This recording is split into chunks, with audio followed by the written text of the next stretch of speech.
Okay, welcome back to this episode of Militia Madness. MTG Militia Madness, if I want to use the full name.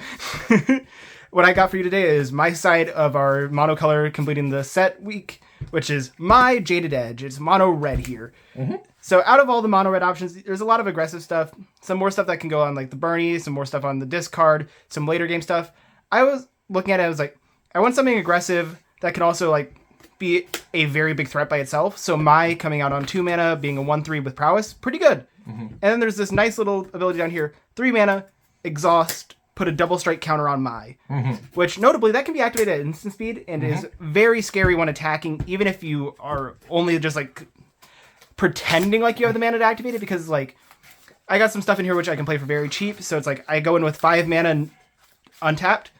I can be like, okay, double strike, lightning bolt, lightning bolt. Okay, this is now dealing 6 damage without even thinking about the other 3 that came from each lightning bolt. Yep. And that means that even if it's not like the best time for it to like attack, I can probably like scarily get in some attackers that I really shouldn't be allowed to, and it is pretty tempting. Peek behind the curtain. This is not the first mono red deck you built, which is really funny because the first one you built was Zada, right? Yeah, that was too gimmicky. Which I also built as my mono red deck, so it's really funny. But yeah, Zada was just I think it's good. It's just like it's a 2/2 for 4. It dies so easy. It's a 3/3. Oh, it is? I think it is. Hold on, let me check my Zada, which is right over here. Yeah, it's a 3/3. Oh my gosh, I didn't even care that much but yeah, it's a 4 mana card that's integral to your deck, so it was just a little too rough to play around. There's also a lot of sideboard hate that hits it, right? Like the blue blast, it dies to those. It dies to like your deck dies to like Unable to Scream or Reprobation or Witness Protection or any of those cards. It's just not good. In those situations. It's a very, like, all-in combo deck, which I don't think is where you want to be. Yeah, some more traditional aggro with some little bit of a buff flair here and there to capitalize on this double strike ability. So let's just start with easy 1-drops. We got Hasty Boys. Hasty Boy. So 3 regular hasters. They all got a little bit of an extra flair. So Reckless Lackey also has first strike and can be sacked to draw a card later if it gets, the game outclassed or whatever. Yeah, exactly. It's like it'll sit back and wait. If someone plays a 2/2. Yep. Clockwork Percussionist, same kind of deal. If it gets outclassed, it'll die. Give me a card. Ginger Brute, if it gets outclassed, I can start just tapping mana to get it through for free damage. Well, or in a race, like gaining through life is like, a thing you can do. Yeah. Then we got Voldaren Epicer here. Kind of has haste, but it also makes a blood. And honestly, it's kind of better than haste because it just shoots him straight in the face. Yep. Then we got Gitu Lava Runner. I'm running a lot of instants and sorceries, so Goblin Guide on like turn 3, not too bad, not amazing, but it's still like here's just at worst a 1 mana 1/2. Okay. Sits up nicely. Then we got Insolent Neonate. 1/1 Menace can just throw it down early, be a little bit evasive, and then can cycle it out later once it's out of use. So you are not on the 1/2 that can become a 2/2. The one for artifacts? Yeah. No, these are like the only 2 artifacts in my whole deck. Oh, okay. That makes sense. Yeah. Which you'll see here soon. Going on the still creature theme, just because I'll get it out of the way, because I only have like 12 to 15 creatures in the deck. Here are my weird creatures, which synergize with the deck a bit. We got Spell Eater Wolverine. It has double strike as long as there are 3 or more instants and sorceries in the graveyard. So just another like thing that takes buffs well and will be kind of scary in like the mid game. And then Wildfire Elemental, which for all the burn I have will start turning it into board buffs, which will help me like actually get a lot more out of my burn in the late game, especially if I start to peter out a little bit. It can just be that nice little like build to an alpha strike I need. Then we got the traditional deals damage to my opponent spells, or guys. So we got all the 2 mana ones. These are effectively the same with a few different flavors. These both are 2/1s and say instant, or this one says instant or sorcery, this one says non-creature, so this could get off of regular artifacts. I don't have regular artifacts. These are effectively the same here. Yeah. I have 2 artifacts and 1 enchantment in my sideboard that could apply too. So fun stuff. Then we got non-creature spell as well, but as a 1/3 this time instead of as a 2/1, which makes it generally much better because it doesn't die as easily. And then an 0/3, which also is instant or sorcery. But the nice thing about this is it also has tap, so you can do a little bit of cheeky stuff with it, with like making it untap into somebody's block or attacker so they didn't think you had a blocker, and then you made a blocker. Yeah. Then we got Gutter Snipe, the classic. It's a 2/2, and it does double the amount that these do, so it can be a bit of a house. I found it. Yeah, it's worth the 1 more extra mana there. for sure. And then here are my effectively creatures that are not actually creatures, which we got Hordling Outburst, 3 mana, 3 guys. Krenko's Command, 2 mana, 2 guys. Dragon Fodder, 2 mana, 2 guys. Rally at Hornburg, 2 mana, 2 guys with haste. That can also give my haste. Yeah. Which is actually pretty relevant. My is a human. Yep. The one I'm missing here is the friendship one that also makes a guy with haste and then a guy without haste. But I think it's not that necessarily that great percentage point wise. So you're not like a token deck, right? Like, yeah, if you wanted to like optimize straight out of Dragon Fodder for that one, but here we are. Or Krenko's Command, they're the same card. Yeah, but I prefer Krenko's Command. They're the same card. Yeah, but I prefer the Krenko's Command. Whatever. I can have my favorites. That's true. Then we'll get here as the biggest package of the deck, the Burn package. Lava Spike, Chain Lightning, Classics, Lightning Bolt, not Chain Lightning, Classic is what I was trying to say. Searing Blaze comes in and deals damage to creatures and their face. Bane of my existence in the Frigid game. Just fucking... Dang it. Needle Drop, draws a card. Burst Lightning is a good middle road that could also be kicked later. Fire Blast can deal so much damage for no mana. Shard Volley, another bolt, but I have to sack a mountain. It works enough.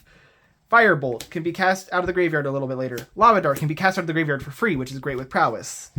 And also it doesn't bolt, it does 1, but so it's a little awkward, but since it can be for free and get extra Prowess triggers, it's still pretty good. If you give this Double Strike, it kind of does 3. Exactly. Scare the Critics. Another bolt, but I have to hurt them first. Rift Bolt. Another bolt, but I have to play it first. Which is true with all bolts. Well, yeah, but play it a turn first. Oh, yeah, sure. Then we got Thunderous Wrath, which I put in here as a fun thing. It's 6 mana, deal 5, but I can miracle it if I flip it off the top. That's the thing about Militia, right? You're allowed to play fun ofs. Yeah. This is a fun of. Yep, and it can be surprisingly good if it works. I will show you in a second why it is a bad idea to play it, which is I have my draw spell types that are not actually very good with that. The exile ones. Yeah, I have Ren's Resolve and Reckless Impulse, which... Not great with Thunder's Glimpse the Impossible, which if I flip that, it's not being cast ever. Yeah, but like, you know... Yep. And then I have my other draw spell, Grab the Prize, which is a Tormenting Voice that does 2 damage if I discarded a non-land. Which is just that nice little extra. I don't have a Madness package in this one, but I needed just more ways to draw cards. You could, though, if you wanted to, right? Like... Yeah.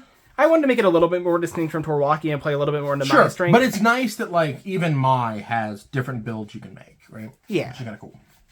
Yeah, because the main thing I'm missing out since I don't have black is just Fiery Temper. Yeah. And then we got Fists of Flame, +1/+0, and ample draw card. If I drew other cards, it'll give more pluses, but I don't have that many ways to draw cards, so probably just +1/+0 and trample. But another way to like cycle a little bit.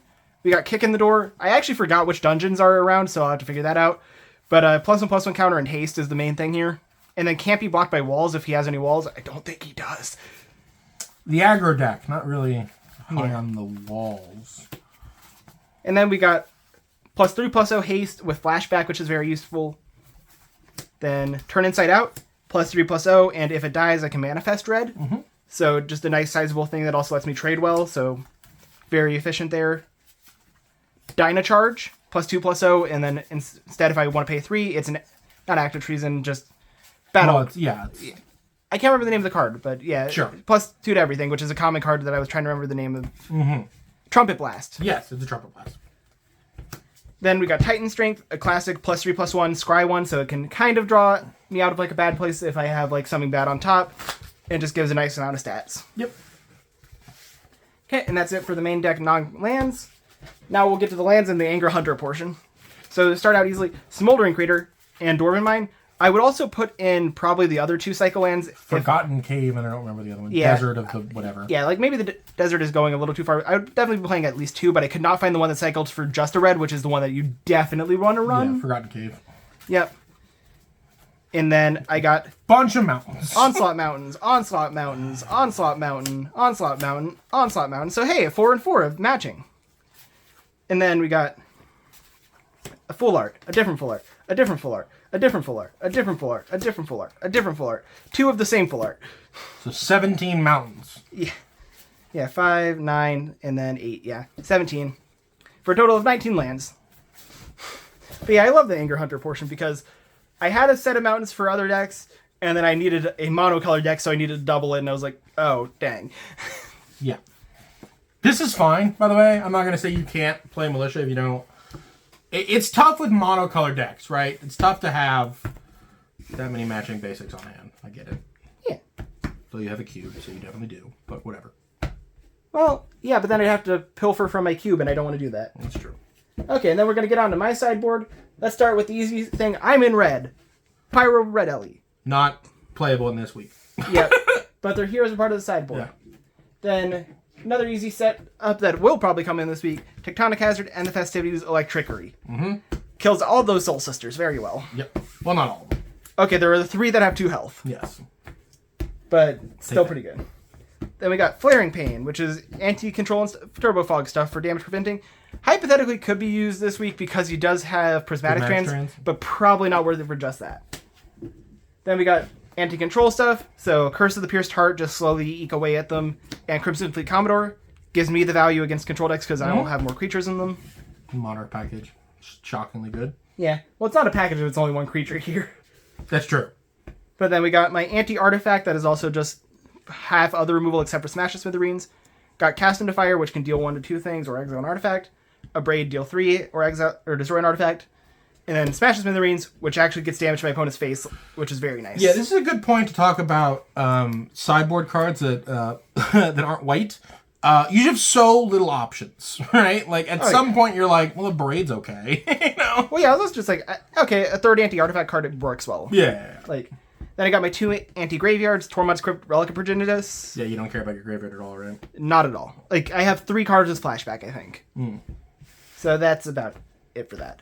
And then I got my Guardian of the Go Back package. Yeah. Fang Flames and Ghostfire. These could also just be if I need to bring in more removal, hypothetically. Less so for Ghostfire, more so for Fang Flames, because Fang Flames is much more competitive of its cost. But Ghostfire can go face, though.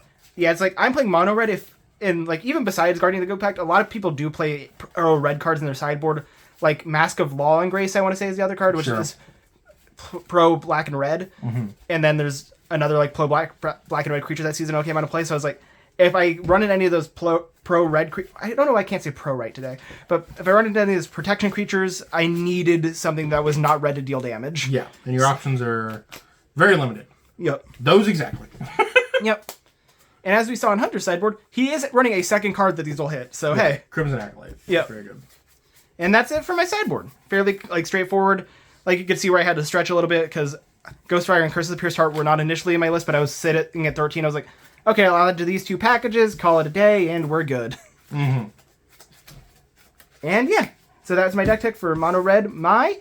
We'll see you in the gameplay later this week. And yeah, make sure you do all the good stuff, like, share, subscribe, join the Discord if you want to like actually play some games or like just talk about deck lists, anything like that, and good stuff.